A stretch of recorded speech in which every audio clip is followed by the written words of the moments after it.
Hi, I'm Marci Kobayashi, and I'm back again with another excerpt from Finding Yoyu. And if you've been following along, then you know that last week we were talking about a lost hearing aid and light feet.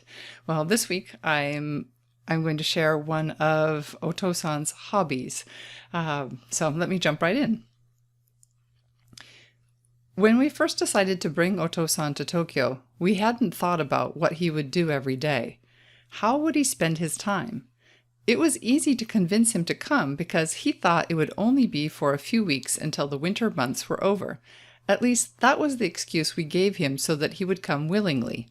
He is a curious guy and up for adventures. If we had given him a choice about whether to go to Tokyo or not, he might have said yes on his own. We were too afraid to ask, though. After the incident with the police, making sure Otosan was safe was more important, so we didn't give him a choice. Having him live with us made it easier to keep an eye on him. However, I worried about him getting bored. He was a grown man, and though it was not my job to provide things for him to do, I felt responsible. In the first month, Otosan spent hours watching cable TV and taking naps. I know he enjoyed it. I don't think he had ever had such an extended vacation.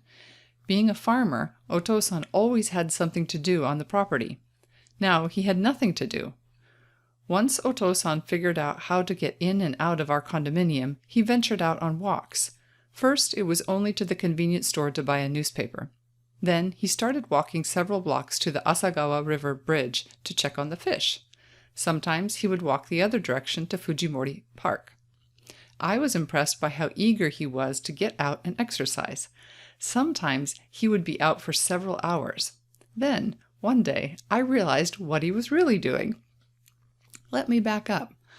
Otosan was staying in a hospital up the street about 10 minutes by car or 30 minutes on foot.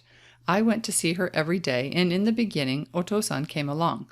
It didn't take him long to notice the Pachinko parlor near the hospital. Otosan's love of Pachinko was no secret in the family, though he liked to pretend it was. Rumor has it that he used to make trips into town disguised as errands. He often had to visit the hardware store to pick up this or that for the garden or a replacement part for his farm equipment. The hardware store was conveniently located next to a Pachinko parlor where Otosan would disappear for hours. It used to make Okasan so angry. Pachinko, similar to slot machines, can be found in just about every town in Japan.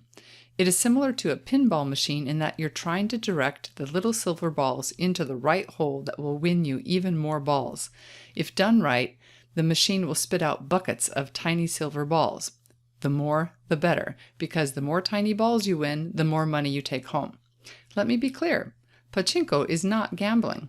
We all know this because, except for horse racing, boat racing, and bicycle racing, gambling is illegal in Japan. At least, that's what the Pachinko parlors say to stay in business.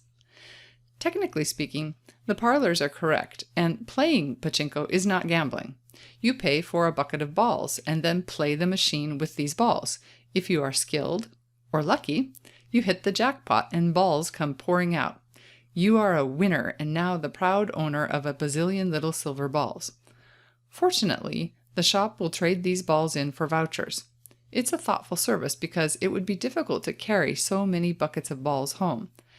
After you exchange the balls for vouchers and head home, you can always find a shop a few doors down that will happily buy the vouchers from you in exchange for cash. So you see, it is not gambling. Not at all. It's an obvious workaround for the no gambling laws, even though everyone knows it is gambling. Love it or hate it, for many rural communities in Japan, Pachinko is one of the few forms of entertainment. Considering Otosan's secret love affair with Pachinko, it didn't surprise me when he started using his afternoon walks to frequent the large Pachinko parlor near Okasan's hospital. I knew he didn't have a lot of cash in his wallet, so he was either good at conserving his money or spent most of his time watching others play. After Otosan found the Pachinko parlor near the hospital, his reticular activating system went into overdrive and he started noticing them everywhere. However, to our surprise, it took Otosan over a month to discover the hole-in-the-wall Pachinko parlor right behind our building, less than 10 steps from the back entrance. Unfortunately, or fortunately, I'm not sure which, Otosan apparently hit it big the first day he played at that pachinko parlor behind our condominium. He was gone for hours. He came back with a handful of vouchers because he couldn't find the shop to trade them in for money. I knew where it was, but had never done it before and waited for Akira to come home. The shop was just around the corner from our building, so Akira left right away to take care of it. A few minutes later, I got a call. Akira had a dilemma. Evidently, Otosan had won big that day to the tune of 140,000 yen, or roughly $1,200. Akira wasn't sure if he should give all the money to Otosan or not. I didn't think we had a choice. It was Otosan's money, after all. Otosan was so happy, and you could see the light dancing in his eyes when Akira gave him his winnings. That began Otosan's month-long pachinko binge. Otosan went to the pachinko parlor every day, just like it was a job. We couldn't complain because he was using his winnings to keep playing. Every day after breakfast, Otosan would go into his room to prepare. He counted his money and put his self-determined allowance for the day into his pocket. He was out the door and waiting in line before the pachinko parlor opened at 10 a.m. If he came home around noon, it meant he had a bad day. If he came back around 4, it meant he had a good day. He always played until he ran out of money. I was happy to see Otosan doing something, but was never sure if I should encourage him. Going to the pachinko parlor meant he got out and away from the TV. It was good exercise and good stimulation. It took hand and eye coordination to work the machines. On the flip side, pachinko parlors were notoriously smoky. Any benefit Otosan got from the exercise was probably canceled out by all the secondhand smoke. Otosan's passion for pachinko grated on Akira's nerves. It was a form of gambling after all, and playing pachinko was not exactly something for bragging. I'm not sure what irritated Akira more, that Otosan couldn't stop talking about pachinko, or that he would talk about it to everyone. Akira couldn't help but look down on his father for wasting time and money, and then he felt terrible for looking down on his father. Akira knew that in the grander scheme of things, it didn't matter how Otosan chose to spend his money. Still, Otosan's pachinko habit embarrassed Akira.